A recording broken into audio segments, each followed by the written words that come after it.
couple questions for you. First, have you heard personally anything from the Trump administration or the president himself? And also, the administration has pointed to some of your comments right after the shooting as turning up the temperature in this city. Yesterday, we did see some protests that, turned volatile at times. There was pepper spray, there was tear gas. Do you stand by your statements to telling ICE to get out? They stand by their statements. Do you stand by your statements? Yes. I stand by my statements. We stand by our statements. I'll look back to what I said. What I said was it was reckless abuse of power. Yes, it was a reckless abuse of power. I said that what the narrative that the administration was pushing in the immediacy following this shooting was garbage and false and BS. It was. I stand by every one of those. And, this notion of inflammatory comments, I mean, come on, guys. I dropped an F-bomb. They killed somebody. Which one of those is more inflammatory?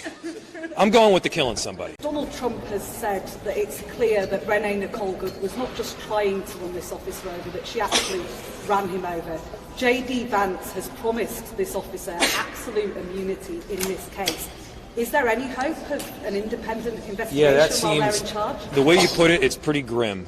What you just said, and I think, to repeat for everybody, Donald Trump said that Rene ran the ICE agent over. Don't take my word for it. Don't take their word for it. Watch the video from every single angle. I mean, the ICE agent walked away with a hip injury that he might as well have gotten from closing a refrigerator door with his hips. He was not injured. I've seen worse injuries from doing that. And so give me a break. No, he was not ran over. He walked out of there with a hop in his step.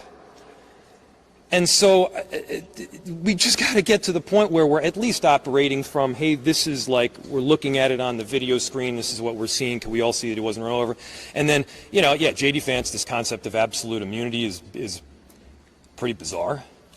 How concerning is that, though? Very concerning. It's extremely concerning. That's why we're asking for the BCA to be part of the investigation. I'm just wondering if we have a sense for the timeline here, like how fast-moving this is. Is there a point at which the state loses access completely to the investigation materials? Do you know? I don't know the exact timeline, but I imagine the answer is yes. Go for it. Jamie Long, State Representative, Minneapolis Representative. There have been instances in the past where the FBI has shared information weeks after or even months after. It would be much better if the Bureau of Criminal Apprehension were able to be involved right now. There is time-sensitive evidence. There are memory lapses that happen if you aren't able to interview witnesses right away. And so they were invited by the FBI to participate in the investigation jointly originally. And then for some reason they decided to walk away. We are asking for their full participation as the FBI intended originally. They were clearly told by somebody that they couldn't participate anymore. And when you have the President of the United States, the Vice President, the FBI Director of Homeland Security already coming to conclusions, and then they are told on the ground that they can no longer be involved with local investigators, that causes a lot of concern. To us, time is important, but they should be involved in the investigation at any time that they're allowed to.